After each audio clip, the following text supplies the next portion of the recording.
organizers, particularly Parthasarathi, for the opportunity to share some thoughts and facts on the topic.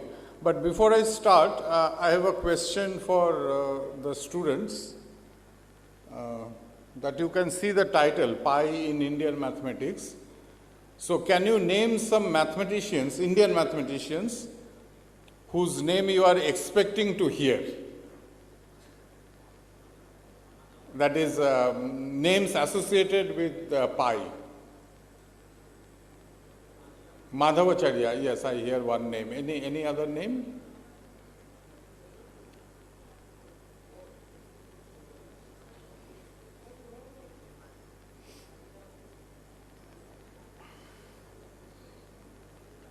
Okay, we will see some names now.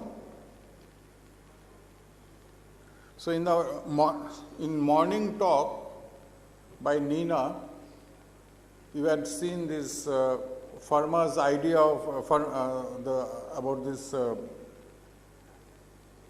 method of descent introduced and popularized by Fermat. But going back, Fermat was inspired by Bachet, and the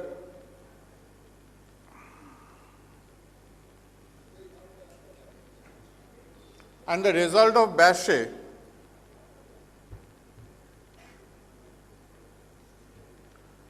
which has the seeds of descent, that same result was done in the 5th century. Bachet's time is 17th.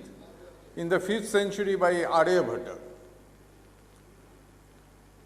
So here again, today's what I am going to talk, Aryabhata is some kind of a pioneer. So I talked on this theme in Pune just last month, and therefore I had shown there this slide. You know Ayuka in Pune, the well-known center of astronomy, and there they have this statue of Aryabhata. This is of course imaginary statue, it's an artist's imagination, but very prominent display of Aryabhata. Now, mention some results of Aryabhata which may make him such a great figure. One is the Kutaka algorithm, which Nina had talked about, for solving this linear equation in integers. And this incidentally has enormous applications. In ancient times it had enormous applications in astronomy, and in modern time it is a fundamental step in cryptography. But there is another famous result due to Aryabhata, that is a remarkable approximation of pi obtained in the 5th century. And you see that how he has expressed it, that Chaturadhikam Shatamashta Gunam. So Chatur means 4, Chaturadhika. So Adhika is excess, that means plus. So talking about 4 plus, then Shatam. So 4 plus 100. Then Gunam is multiplication. So Ashta Gunam. So 4 plus 100 multiplied by 8.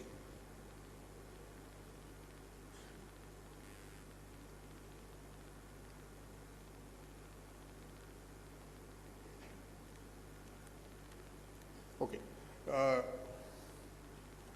And then the next one, Dvi, you know, is 2. Ayuta stands for 10,000, and this Ayuta goes back to the Vedic time. And oh,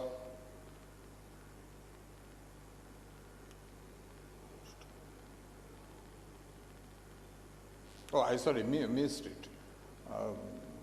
So yeah, I first went to Chaturadhika, Shatam, Ashtagunam, then there is this Dva, and Dvi is 2, Shashti is 60, and Sahasra is 1000.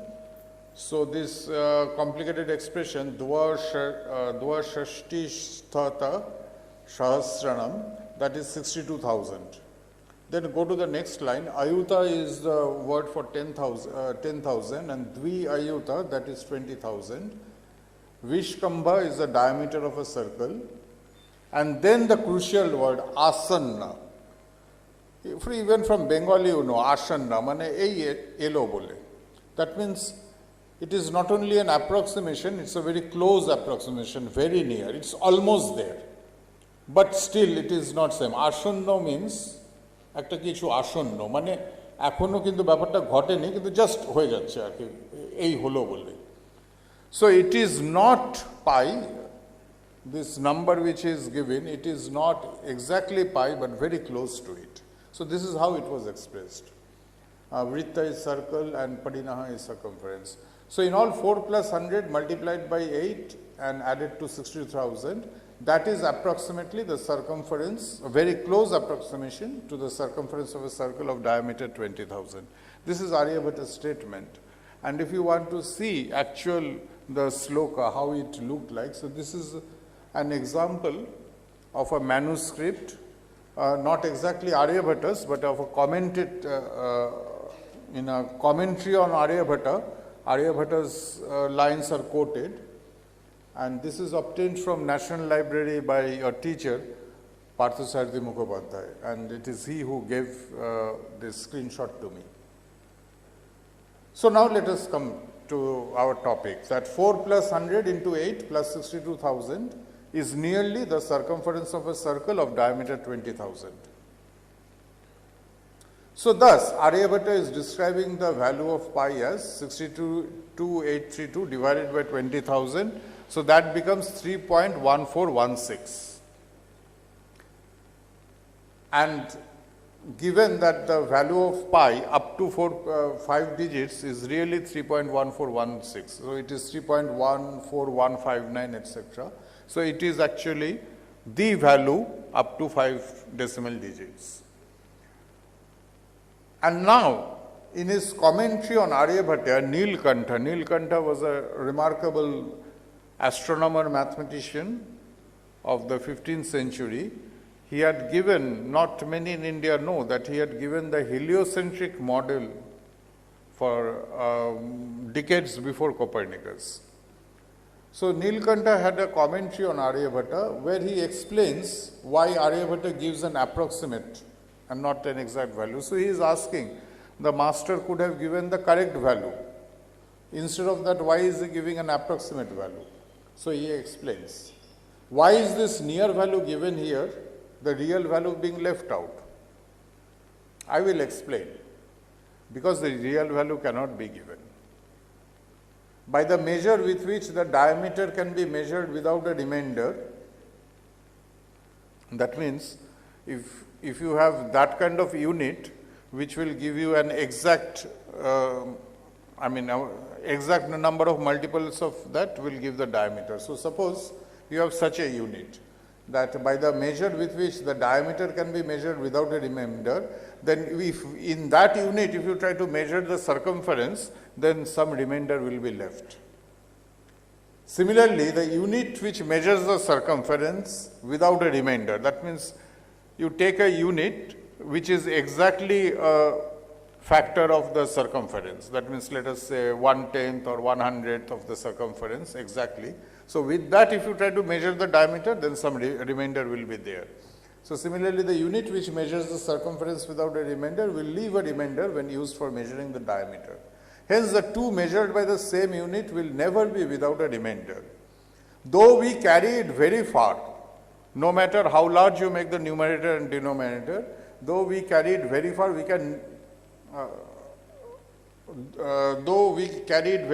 can achieve smallness of the remainder only, but never remainderless. That is the idea. So you see here he clearly explains the concept of irrationality. It is just an elaboration of the concept of irrationality. So it is an assertion that pi is irrational. And this was rigorously proved by Lambert in 1761. Nilkantha is approximately 1500. And given their work on infinite series, it doesn't appear to be a very random statement. Kind of analysis that they did, which I'll be showing towards the end of the talk, they must have had some idea of the proof. But you see, those days the writing medium was not very smooth. It might not have been easy for them to write down the proof in the style in which they wrote their mathematics. Now, to appreciate the various approximation, let me tell you something about continued fraction expansion. So, pi can be written as a continued fraction. So, if you write it 3 plus, it will be 1 by 7 plus, 1 by 15 plus, 1 by 1 plus, and it goes on. Now, there is in our time, continued fraction was a part of the compulsory topic in BSc first year. BSc, there was a topic, there was a subject classical algebra, and continued fraction was a topic. It's a very nice topic to know, but in the modern fashion, see, sometimes the good things of the past also goes away. The continued fraction is something which has been omitted, which is unfortunate, given that, Ramanujan, one of the things in which he was a wizard is continued fraction. So, even in his honor, the topic should have been retained. So, anyway, what I'm trying to impress to you that this was compulsory in BSc first year, and nobody had any problem with it. So, these are quite easy things. So, if you terminate this continued fraction at a finite stage, then what you get, and write it as numerator by denominator, then what you get, that is called a convergent.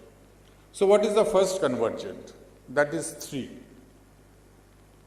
Now, there is a theorem, this was not there, let me be honest, this was not there in our BSc time, but there is a theorem that any convergent of a continued fraction expansion is the best approximation among all fractions whose denominator is less than equal to the denominator of that convergent. In other words, although this is a trivial statement, that among all integers, 3 is the best approximation. So, for instance, so I'm just saying something about mathematical appreciation. In the Bible, it is said that the circumference is 3 times the diameter. Now, don't think that that's a wrong statement, because it depends on how, what is the restriction you are putting on the denominator.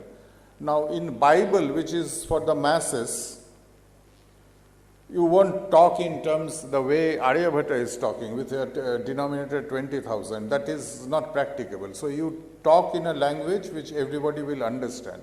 Basically, you have to talk in terms of integers. This is how many times this. So, if you have to express pi in integers, then 3 is really the correct value.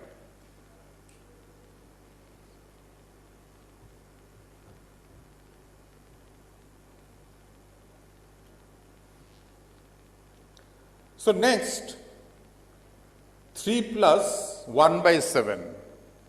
So, that is 22 by 7. So, this 22 by 7 very, in all mensuration books this value is given. You can see its significance, that it comes as the second convergent in the continued fraction expansion.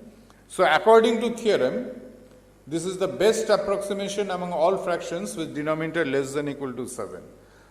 This is coming from the theorem, but actually this is best among all fractions with denominator less than equal to 63. That's the fact. Now, next third convergent will be 3 plus 1 by 7 plus 1 by 15, that is 333 by 106. So, this is the best among all fractions with denominator less than equal to 106. Fourth convergent, that is 3 plus 1 by 7 plus 1 by 15 plus 1 by 1, that would turn out to be 355 by 113.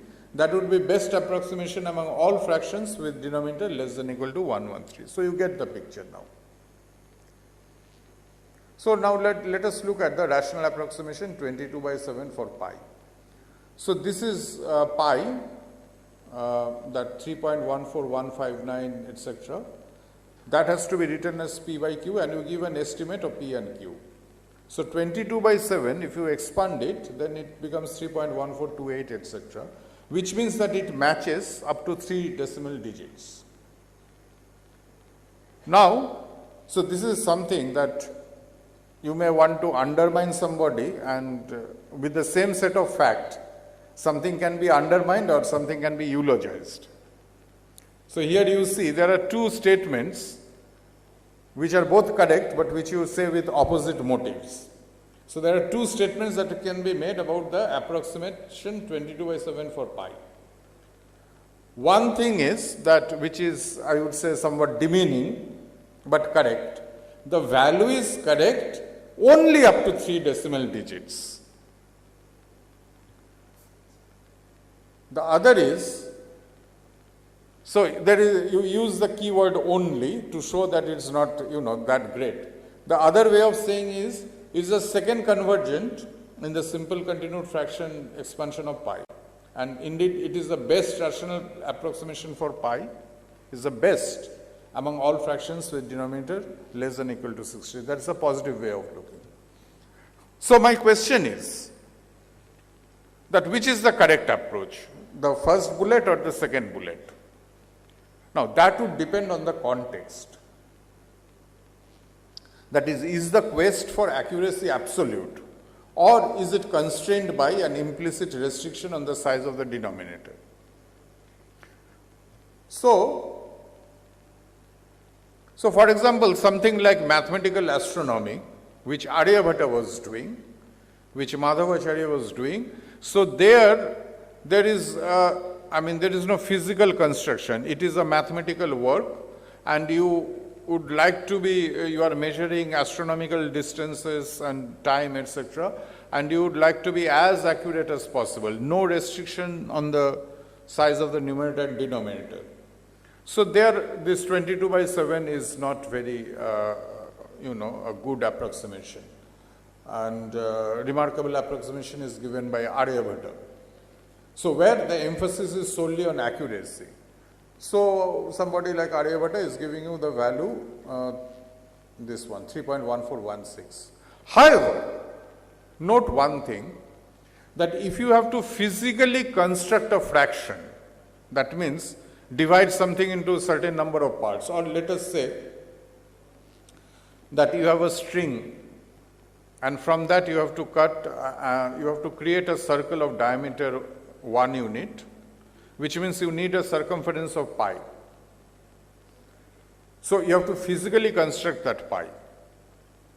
So there you cannot think in terms of large denominators, that something like 62, 832 by 20,000, that is of really no use. Or say something like Sulva Sutras, where there was a question of, bricks. You need certain number of bricks to construct a Yagna Vedi, and then you may have to take a fraction of a brick. So there when pi comes, if pi comes, then you have to think of it in terms of a fraction whose denominator is small. So for instance, Aryabhata's time is 499, and Aryabhata gave such a remarkable value, 3.1416. After Aryabhata the first, subsequent mathematicians like Aryabhata second or Bhaskarya second, the great Bhaskaracharya, they mention the value 22 by 7. Although Aryabhata had given a more accurate value, but they gave 22 by 7 because 22 by 7 is more convenient for day-to-day matters. But they give the warning that this is a sthula approximation. They use the word sthula, gross. So I am saying all these things that normally we have a tendency to prepare charts, like Sulva value is this, Aryabhata's value is this, and then with a kind of thing that this is more accurate than that.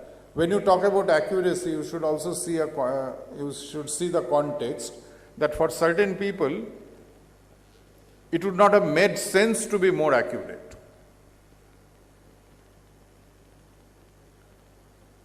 Now, how good is, next my question is, how good is 22 by 7? Let us have some statistics about that. So, the error in taking 22 by 7 for pi is 0.001. That you can see by comparing the value of pi, correct value of pi and the value of 22 by 7. The error is 0.001. And how good this 22 by 7 is, not only is it the best approximation for all fractions with denominator less than equal to 63, there is no other rational number with small pq anywhere close to 22 by 7 in accuracy. So, let us say if you restrict the denominator to 15, the next best are 47 by 15. So, up to 15 let us consider. So, 47 by 15 has error 0.008, that is the next best to 22 by 7. Then 41 by 13, that has still more errors, 0.012. 25 by 8, that is better, I mean denominator is small, but the error is increasing, 0.017. 19 by 6, so that is a small denominator, but error is 0.025 compared to 22 by 7's 0.00. So, you see how judicious the choice of 22 by 7 is. And even I would say that it is the best up to 63, but if you increase the denominator slightly, the accuracy does not increase significantly compared to the, and given the fact that 22 by 7 is so convenient. You take 201 by 64, that is certainly nowhere as convenient as 22 by 7, but it is not particularly better, I mean it is only slightly better. So, real significant improvement over 22 by 7 occurs when you take the third convergent. So, 22 by 7 was the second convergent of in the continued fraction expansion of pi. If you take the third convergent, that is 333 by 106, which is correct to 4 decimal digits. And even better is the fourth convergent, 355 by 113, which is correct to 7 decimal digits. So, though today's topic is Indian mathematics, but I should mention, because everybody should know about two remarkable approximations to pi from other civilizations. One is Archimedes in the 3rd century BC had not given any specific value of pi, but he said that it is between 22 by 7 and 223 by 71. So, he knows that 22 by 7 is an overestimate. So, he also gives a lower bound, 223 by 71, and interesting thing is that in the decimal expansion, both have the value 3.14. So, this is one remarkable approximation to pi given by Archimedes, and a Chinese mathematician had given a certain formula, which in particular gives you both the approximations 22 by 7 as well as 355 by 113. Now, so there is in the YouTube a talk on Indian mathematics, that is, it's kind of an 8-hour program. It was like a one-day seminar on Indian mathematics, and there the keynote address was given by Manjul Bhargav, the Fields medalist Manjul Bhargav. So it is delightful to listen to that. So there he had given a talk, his theme was 10 contributions by Indian mathematicians which every Indian should know. So he cut out things which are highly technical, which are remarkable contributions but not so technical, but 10 contributions which every Indian should know. So he made a list, and the 10th there was the first exact formula for pi was given by Madhavacharya. So all this is Archimedes, Aryabhata, and then Chinese approximation, all these are approximation, but an exact expression for pi. Naturally, it cannot be written as a rational number, but as an infinite series of rational numbers. That was given by Madhavacharya in the 14th century. So, exact formula for pi has been given as an infinite series. Pi by 4 is 1 minus 1 by 3 plus 1 by 5 minus 1 by 7 plus etc. So, as you know that in India, Madhavacharya is called the father of calculus in India. But generally what is said is that Newton and Leibniz are the creators of algebra as far as the European development of mathematics is concerned. And this was one of the first discoveries of Leibniz. And Leibniz was thrilled on discovering the series as one of these first application of his calculus, connecting pi with unit fractions. Now, Madhavacharya, this infinite series expansion was meant to give accurate values of pi. But this series on the one hand is aesthetically very beautiful, but on the other hand it is very slow. The mathematical property is that it is very slowly converging. And therefore, this series as such, that means you keep on taking 100 terms, then 1000 terms, etc. to get more accurate values, but the accuracy increases very slowly. So, it is not a very practical way of getting good approximations for pi. But there again, Madhavacharya does a magic. He gives you correction terms for the remainder. That means that you don't have to go very far. Suppose you go up to 1 by n. The remainder thing, that tail, that's an infinite series, but that he gives a certain rational value which will approximate the series. And with that, he gives remarkable approximation of pi. So, Madhava's approximation is correct up to 12 decimal digits. This is getting not directly from the infinite series 1 minus 1 by 3 plus 1 by 5 minus 1 by 7 plus dot dot, but by truncating the series with this rational expression. Actually, this is a special case of Madhava's more general formula that which now we call as tan inverse expansion, infinite series expansion of tan inverse x. So, these are first examples of what are called power series. So, the power series expansion of tan inverse x is x minus x cube by 3 plus x to the power 5 by 5 minus etc. And Madhavacharya also says that modulus of tan theta should be less than or equal to 1. This series was discovered by Gregory in the 17th century and also by Newton, and it used to be called Gregory series, and nowadays it is also sometimes referred to as Madhava-Gregory series. Now, I'll give concrete example towards the end, but first let me tell about ideas of calculus and modern analysis which are present in the proof. So, the proof was given. So, Madhavacharya, you have to know one thing, that Madhavacharya talked with his disciples. He hasn't himself written down any of these things, or even if he has written, such books have not been found, or nobody has even mentioned about his books. But what happens is that in Madhava's line of disciples, several people have independently written about this tan inverse x, of Madhava's results, have attributed to them to Madhavacharya, and all of them are saying the same thing. So, this is the story. So, now proof, of course, Madhavacharya would have a proof, but what was exactly Madhavacharya's proof, that we don't know.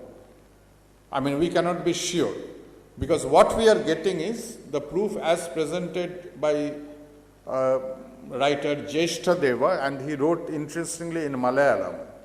So, and his book is called Yukti Bhasha. So, in Jeshtadeva, the presentation is given, but let us assume that this is due to Madhavacharya.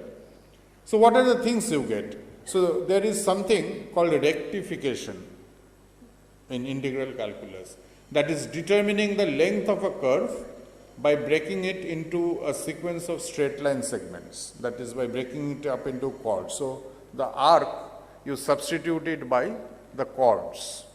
Take some points, join them and add up those chords and then make those, break it continuously into more and more parts. So the chords would approximate the arcs. Integration as the limit of a summation. Incidentally, this symbol for integration that was introduced by Leibniz, what does that symbol signify? That symbol signifies sum. Okay? Binomial expansion of, that is negative binomial expansion, like 1 plus x to the power minus 1. Term by term integration, awareness of convergence, and computation of limits of this form. So all these things you will get, and I will show you concrete examples. So the series which I displayed, that was not the only series given by Madhava, given in the what is called the Kerala School of Mathematics. Madhavacharya himself had given another series for pi. That pi of root 12 is 1 minus 1 by 3 into 3 plus 1 by 5 into 3 square minus 1 by 7 into 3 cube, etc., which was given in Europe for the first time by Sharp in 18th century. Then another astronomer in the Kerala school, Puttumana Somayaji, he gave several series. Like here is one series for pi by 6. And he also suggested obtaining successive rational approximations of pi through its simple continued fraction expansion. Now this is not relevant for today, but let me take this occasion to tell you that Madhavacharya also discovered the power series expansion of sin x and cos x, which would be later given by Newton 3 centuries later. So to summarize some of the remarkable values of pi in Indian texts, the Jaina scholar Umaswati had given the value root 10 for pi, and which is correct to 2 decimal digits, and this occurs several times. Even Brahmagupta has given this value. I have told you about Aryabhatta, that 3.1416, and then Aryabhatta 2 and Bhaskaracharya, they give that value 3.1 as well as 22 by 7. Madhavacharya has given this value correct to 12 decimal digits, and Nilkantha had given the 355 by 113, and he also asserted the irrationality of pi. Now, this will be, so I am now moving on to another topic, that is approximation for root pi. And here I would like to draw your attention to an error which is committed when writing about the mathematics of the Sulva Sutras. So first, what is Sulva Sutra? It is the mathematics needed for constructing the Vedic fire altars. And one of the problems addressed in the Sulva Sutras is transform a circle of a given diameter d into a square. Now this necessarily it has to be done approximately, because by ruler and compass, it has been shown that by ruler and compass you cannot transform a circle to a square. So an approximate construction is given as follows. So suppose A is the side of the square to be constructed. Now before coming to the construction, what you have to do is to find an estimate for A by D. And here Sulva Sutras are doing it. That's why I said that the mathematics was needed for constructing Vedic fire altars. Therefore, what you need is approximations with small denominator, because this is something you have to do physically, perform a physical act, divide something into certain number of parts. So the number of parts should be kind of, by your eyes you can see that I divide into, let's say, 8 parts. That's okay. By 13 parts it's okay. You cannot expect somebody to divide it into 20,000 parts. Now you see that the area of the circle of diameter d is pi of d by 2 whole square, and that has to be converted into a square of size a. So a square equal to pi of d by 2, pi d by 2 whole square, which means that a by d is root pi by 2.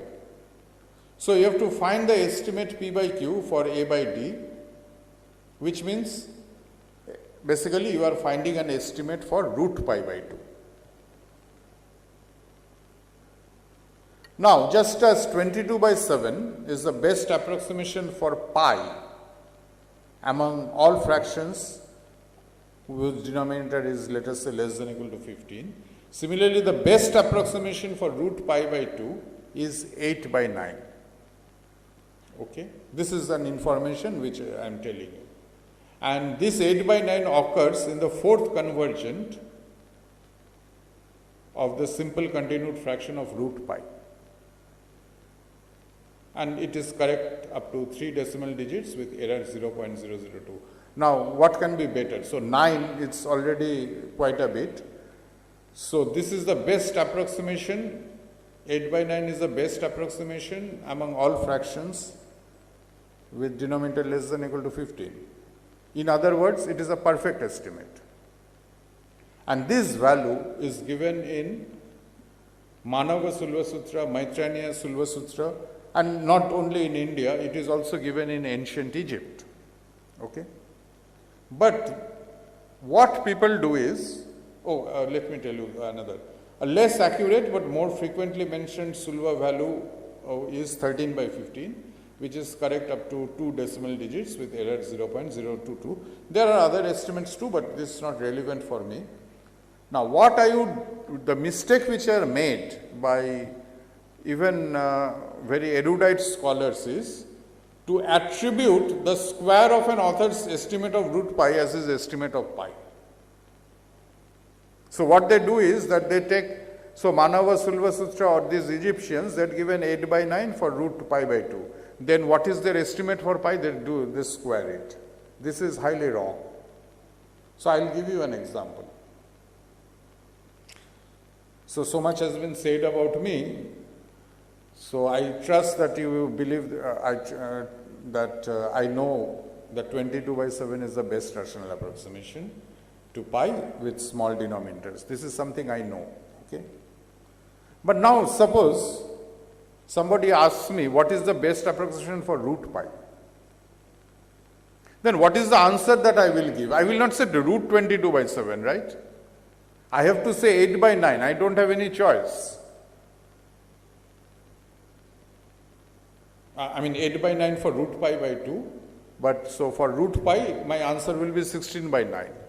So if you square it, so will it not be wrong to say that my estimate of pi is 16 by 9 square? If you ask me to find a given value for root pi, then I will give 16 by 9. And then you will say that his estimate of pi is, he said 16 by 9 is his estimate for root pi, then his estimate for pi is 16 by 9 square. That's wrong. My estimate is not 16 by 9 square. For pi it is 22 by 7. I know that. Now this is the mistake which people do while reporting about Sulva Sutras. This error is often committed by modern scholars writing on Sulva texts. Note that 16 by 9 square is 3.16, which is up to 3 decimal digits. Thus, it misses the accuracy of 22 by 7. But 16 by 9 is the correct approximate for root pi. Okay, now I move on to the third topic, because this is something, it would be incomplete without that. Ramanujan's approximations of pi. So Ramanujan obtained both kinds of things, approximations as well as exact values. So Ramanujan obtained several interesting approximations to pi. So you can see that, and he has expressed it in various ways. One is continued fraction expansion, and that gives a value up to 9 digits. Then you see something in terms of simple surds, which gives up to 11 digits. Then that 355 by 113, which was already quite good, that he modifies slightly by multiplying by this factor, and immediately that was correct up to I think 7 digits, and it jumps to 15 digits. So these are approximations. But again, he gives amazing formula, exact formula. So he discovered several rapidly converging infinite series. So this Madhava series is not rapidly converging, but Ramanujan gave rapidly converging infinite series for pi. And the most famous is this one, that 1 by pi is this expression. Now you see that how accurate it is, that even if you, so you have to put, keep on putting values of n. Suppose you put just n equal to 0. In that case, you get a value correct up to 8 decimal digits. Now just imagine if you keep on getting more and more. So it jumps by almost 8 digits each time. Now this has been generalized, and as a modification of Ramanujan's formula, which is called this, I don't know how to pronounce it, this Chudnovsky algorithm, that was developed in 1987, and which is used to compute pi to over 1 billion decimal places.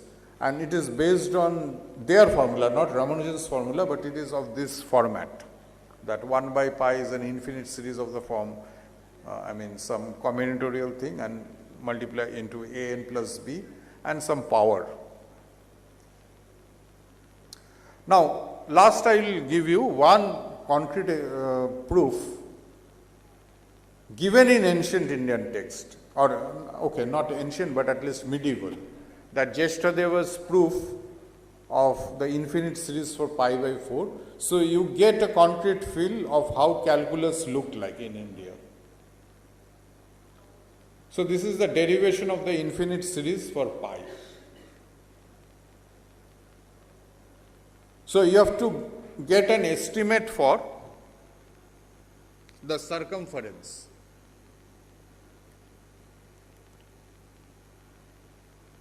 Okay, so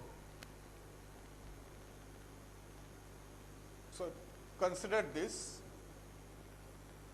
This is 1/4 of the circumference of the circle. But bisect this, so this is 1 by 8. So let us say call the circumference as C, and you are trying to estimate C by 8. So this is put in a square, this is square of the same radius. So this is the radius, this is radius. Now this is rectified, that means you break up this into n parts, and you will keep on increasing n, and this arc is will be substituted by this chord. And then what you do is that you produce these radii to meet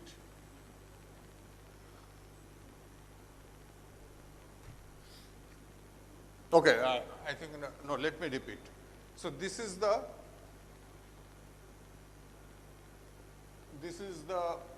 radius, this you break into n equal parts. Okay.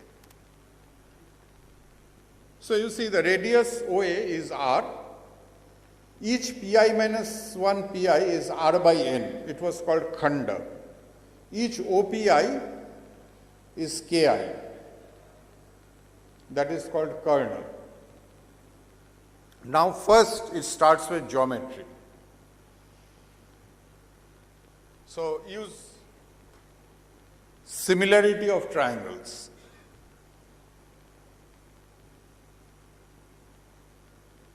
So you look at this O pi minus 1 Ci, O p minus 1 Ci, and O a minus 1 Bi. These are similar triangles. Therefore, you write down from there, using the property of the similar triangle, that pi minus 1 Ci, that is this part, divided by this length, which we call ki minus 1,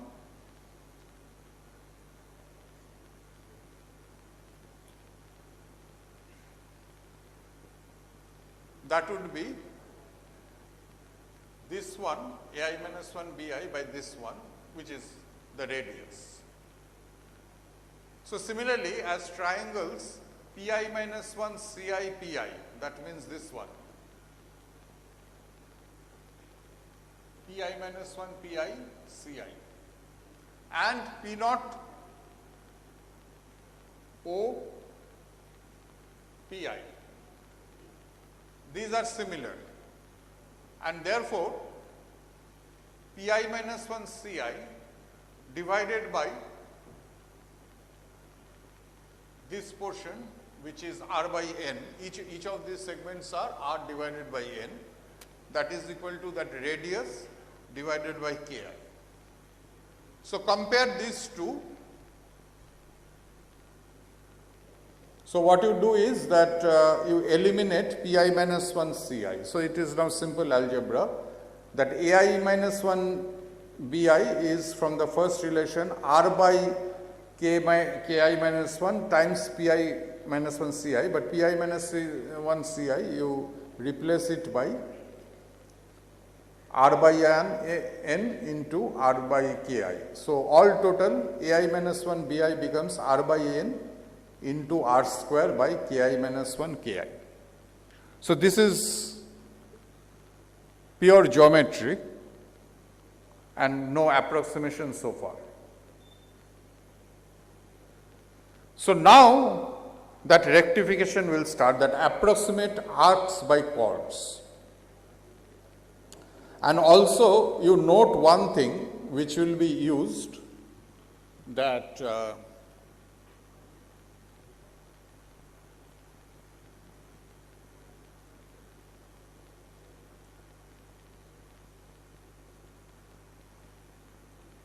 that you look at this right angle triangle.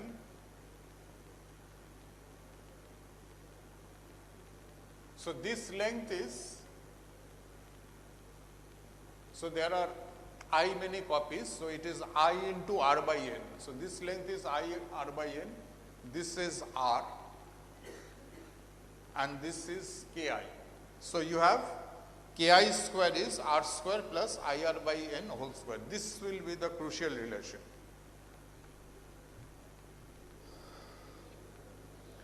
Okay, so ai minus 1 bi, that in the previous slide we had seen that this is r by n into r square by ki minus 1 ki. So, what is pi by 4?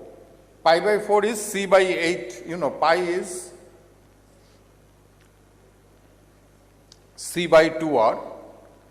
So, pi by 4 is c by 8r, and that is, this c is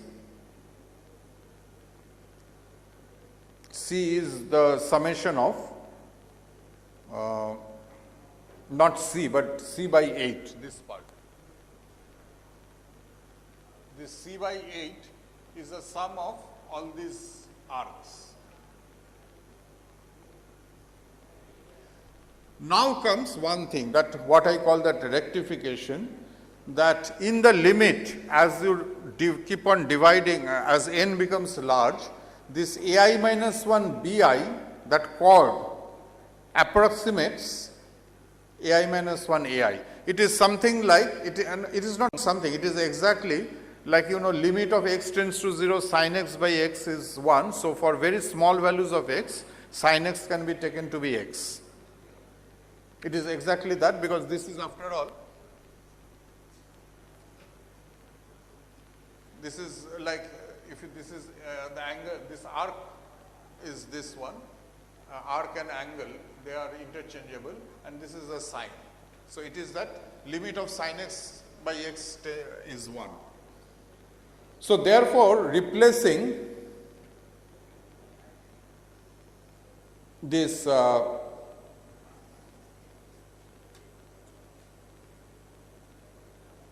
so, replacing ai minus 1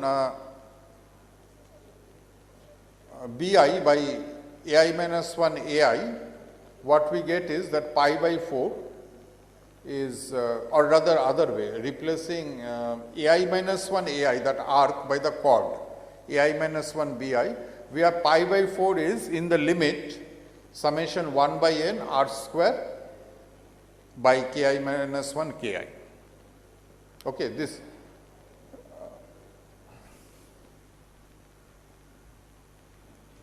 So, this expression is coming from here. So, this is the correct value. This value is being approximated by this value. Okay, so we had come up to this, and then we had also seen this, and we are replacing this by this and obtaining this. This is coming in the limit.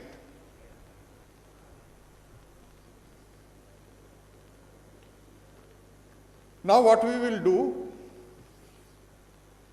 is give an estimate of this, that in the limit, since we are taking limit as n tends to infinity, this will be replaced by a better expression. This ki minus 1 ki is complicated. We will replace it by something simple. How? Now, look at two expressions. So, this is, remember, this is what we are interested in. Now, this can be replaced by two things. One thing is, because this is not convenient, it would have been better if it had started with k naught square or k1 square. Consider both of them. Let L be r square by k naught square, this is replaced by k naught square, this is by k1 square, this is by k2 square, etc., and get that to be L. And here you let the right hand side be, replace this by k naught by k1, this k1 by k2, this. Now, then what happens is that this gets sandwiched between this and this. Now, these two are nice things, and you can look at what their value is. Look at what is right hand side minus left hand side, that is 1 by n into half. So, which in the limit is 0. Therefore, in the limit there is no difference between this and this, which means in the limit there is no difference between either this, between this and either this or this.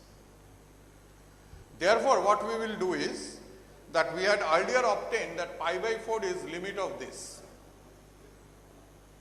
But now, using this inequality, what we will do is replace this by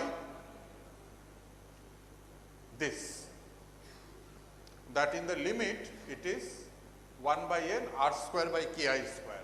And this ki square, we have a neat expression, this. So, you write r square divided by r square plus ir square by n square. Then r square get cancelled. Then let us look to the next slide to see what we have got.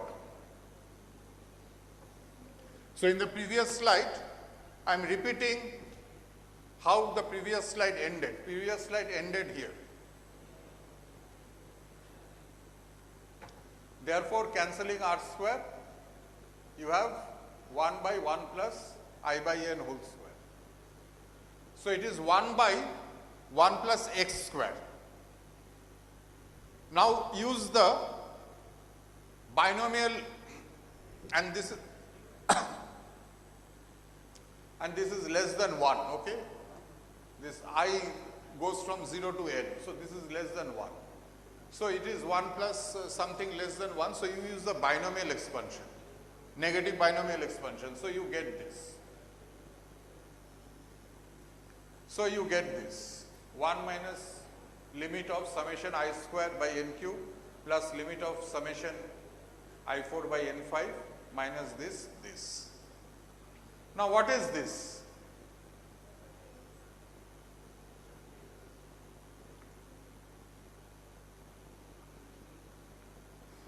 This they had actually said, I will come in the next slide, that given the formula for this. In fact, I had shown it earlier also. So, you can think of it as integral of this one is integral of x squared dx as it moves from 0 to 1. This really means that. What is the definition of 0 to 1? X squared dx, that is this expression. I mean, this expression is from this. So you get that this is 1 by 3, that is 1 by 5, that is 1 by 7. So you see that the level of sophistication of the Madhavacharya calculus. Now here what I have done is skip 2 steps, in the sense that 2 things they had elaborated, which I kind of, because you know it, I took advantage of that. But now let me tell you that what they did with those things. One is this formula. Summation I to the power k is to be taken as n to the power k plus 1 by k plus 1. This they had proved rigorously by mathematical induction to obtain that 1 by n summation I by k n by q. That was very crucial, that tends to 1 by k plus 1, that they had proved by mathematical induction, which in the modern notation is 0 to 1 x to the power k dx is 1 by k plus 1. The other thing where I cut short the story so that you quickly come to the final step is the negative binomial expansion. What is the validity of that negative binomial expansion? You know that, now you know that true, but why did they use it? That was their skill in algebra. It is they took it as an, in higher secondary or somewhere, 11, 12, we had this Das Mukherjee infinite series also in geometric progression, etc. So it is just algebra of that type. So let BC, so this is the binomial expansion of in Kerala mathematics. Let BC be positive integers such that 0 less than B minus C less than C. So the Kerala mathematicians ingeniously express the fractions C by B as an infinite series as follows. Just algebra. C by B is 1 minus B minus C by B. Now B minus C by B again you express with C as the denominator. So it is B minus C by C minus B minus C by C into B minus C by B. Combine these two. So what you get is C by B is 1 minus B minus C by C plus B minus C by C whole square minus B minus C by whole square into B minus C by C. Keep on repeating. So after mth stage you get 1 minus B minus C plus this etc. It will end at minus 1 to the power m B minus C by C m to the power m minus 1 B minus C by C by B. I just go on. Then what you get is this infinite series, if you don't terminate at a finite stage. Now, so what they are doing is actually more general than, through algebra, more general than your infinite binomial expansion 1 by 1 plus x. So now there you look at a special case of their algebra. Set C equal to 1 and B equal to 1 plus x, so that B minus 6 equal to x, then we get our familiar binomial series. So this is Madhavacharya's, or the calculus of the Madhavacharya school. Now, just as you know, if you think of Nina's talk, 90% of the talk was on Fermat's descent principle. But towards the end, she indicated that where where Fermat possibly got that idea, that was from Bash's work.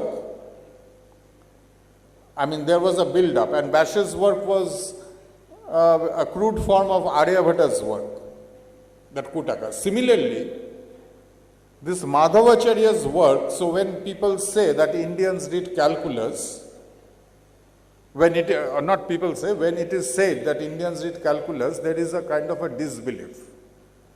How can that happen? Madhavacharya, all of a sudden in 14th century, there is something must be wrong. What he did is probably not calculus, but akin to calculus. Somebody even says, even scholars say akin to calculus. They are shy of saying that Madhavacharya did calculus. And this is because people don't take into account what happened during the 1000 years preceding Madhavacharya. The seeds of calculus, Madhavacharya did calculus and analysis, The seeds were sown by Aryabhatta and Brahmagupta. So, the calculus and analysis of the Kerala school, this is the fruition of work on finite differences. So, another problem is that finite differences has been banished from mathematics, pure mathematics, that is applied mathematics. And all these things, applied mathematicians don't discuss all these foundations or history.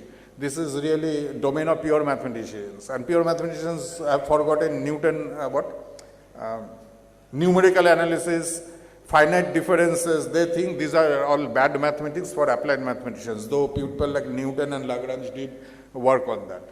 Anyway, the point is that this is the result of finite differences and interpolation formula by Indians from the time of Aryabhatta and Brahmagupta. So, I will give you one example to see how natural Madhavacharya's work is in the context of the development of Indian mathematics. You look at Brahmagupta's interpolation formula.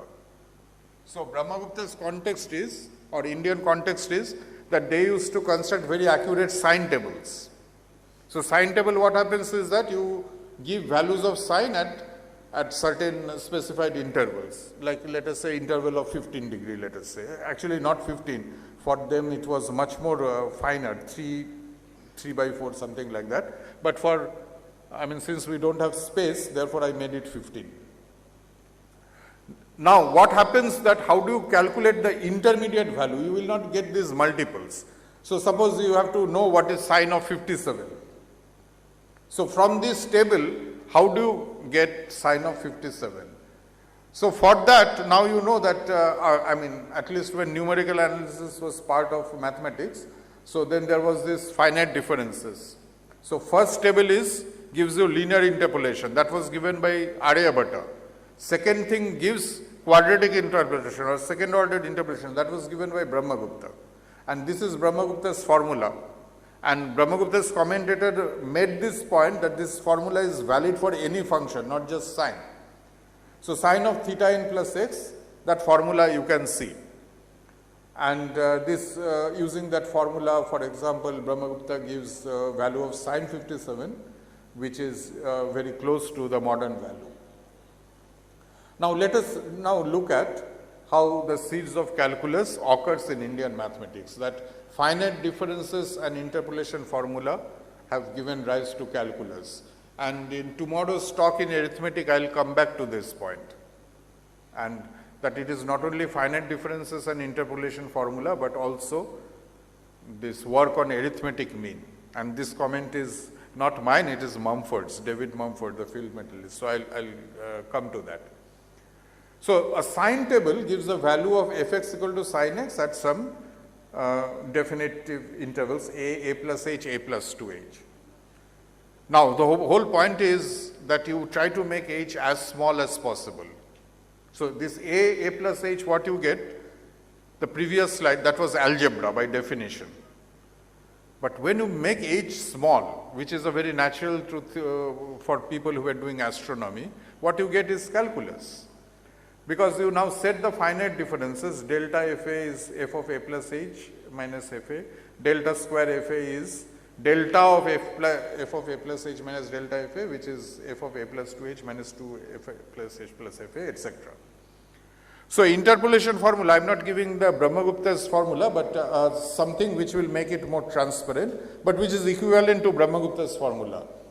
So, f of a plus x is Fa plus x times delta Fa by h plus x into x minus h by 2 factorial delta square Fa by h square, etc. What happens when the intervals become small as h tends to 0? What is delta Fa? This expression delta Fa by h. This is interpolation formula, okay, this is algebra. But write it, it is f of a plus h minus Fa by h. This is given, this is Aryabhatta. Okay. Aryabhatta is displaying this. Then, when h becomes small, h tends to 0, what do you get? That is f dash a. Don't have any choice. I mean, the kind of work Aryabhatta and Brahmagupta did, you have to ask that why, you may even ask that why calculus took so much time after their work. That may make sense. And then, you look at the quadratic given by Brahmagupta. So you know that this would be probably an exercise in the analysis courses, that what is the limit of that using L'Hopital's rule or some other rule. You know that this gives you a double dashing, and similarly you can go on. So what you get is that this interpolation formula, just another version of Brahmagupta's formula, in the limit it takes the power series expansion. So again I am reminding you that Brahmagupta gave a second order interpolation formula. So this Madhava's thing is the continuation of a tradition started by Aryabhata and developed enormously by Brahmagupta. And you see how natural this thing was. Anyway, thank you, and if you have any question.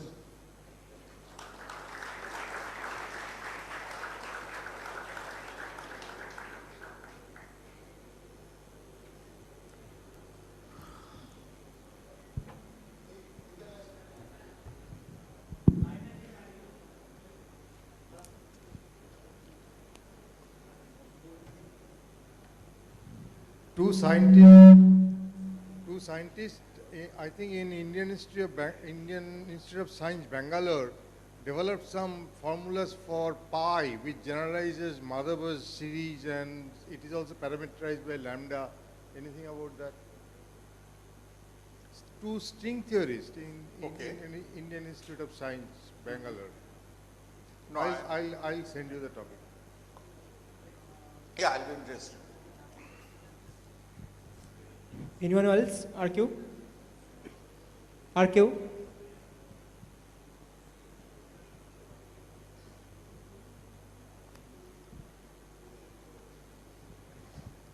Okay, thank you.